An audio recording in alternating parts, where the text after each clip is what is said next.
নমস্কার, ধর্মের আড়ালে চ্যানেল থেকে আপনাদের সবাইকে আন্তরিক শুভেচ্ছা জানাচ্ছি। মানুষের প্রয়োজনের তাগিদে দিনের পর দিন পর্যবেক্ষণের পর প্রথমে মৌখিকভাবে তৈরি হয়েছিল কিছু করণীয় এবং কিছু অকরণীয় বিষয়। নির্ধারণ হয়েছিল কোনটা করা উচিত এবং কোনটা করা উচিত নয়। পরবর্তীকালে সেটা ধর্মীয় আইনে পরিণত হয়, যাকে আমরা বলি শাস্ত্র। এই শাস্ত্রের সঙ্গে অনেক সময় ধর্মের সম্পর্ক নাও থাকতে পারে। এর একটা ছোট্ট উদাহরণ দিয়ে মূল বিষয়ের মধ্যে প্রবেশ করব। যেমন ধরুন, অমাবস্যা পূর্ণিমা, এই দুটো তিথিতে আমিষ খাদ্য এবং অন্ন গ্রহণ করলে কোনো ধর্মীয় অপরাধ হয় না। যেটা হয় সেটা হলো শারীরিক অসুস্থতা।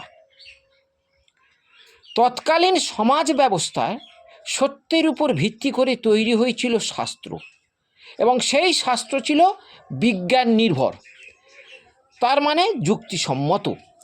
এটা ছিল বৈদিক যুগ বা তপোবন যুগের কথা।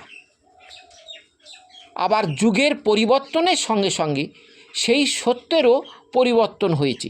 জ্বলন্ত উদাহরণ দিচ্ছি, বাল্যবিবাহ। সেই যুগে বাল্যবিবাহের প্রয়োজন ছিল, তাই সেই যুগে বাল্যবিবাহ ছিল শাস্ত্রসম্মত এবং রাজনৈতিক স্বীকৃত। কিন্তু এই সময়ে দাঁড়িয়ে আপনি যদি ওই অকেজ শাস্ত্রের প্রয়োগ করেন, তাহলে আপনার ভাগ্যে অবশ্যই থাকবে জেলের ডাল ভাত। বেদে উল্লেখিত শাস্ত্র সম্পর্কে আপনি কতটুকু জানি? আমরা যা জেনেছি সমাজপতি ব্রাহ্মণদের মুখ থেকে জেনেছি। ওরা বলল, স্বামী মারা গেলে স্ত্রীকেও স্বামীর সঙ্গে জ্বলন্ত চিতায় পুড়িয়ে মারতে হবে, এটাই শাস্ত্র। আমরা এটাই শাস্ত্র বলে মেনে নিলাম। ওরা বলল, মেয়েদের লেখাপড়া শেখালে মেয়েরা অকালে বিধবা হবে, খবরদার মেয়েদের লেখাপড়া শেখাবে না, লেখাপড়া শেখাবার দরকার নেই, আমরা মেনে নিলাম। ওরা বলেছিল, তোর মেয়েকে জগন্নাথ মন্দিরে বেশ্যা করে রাখা হবে, এটা নাকি নিয়ম।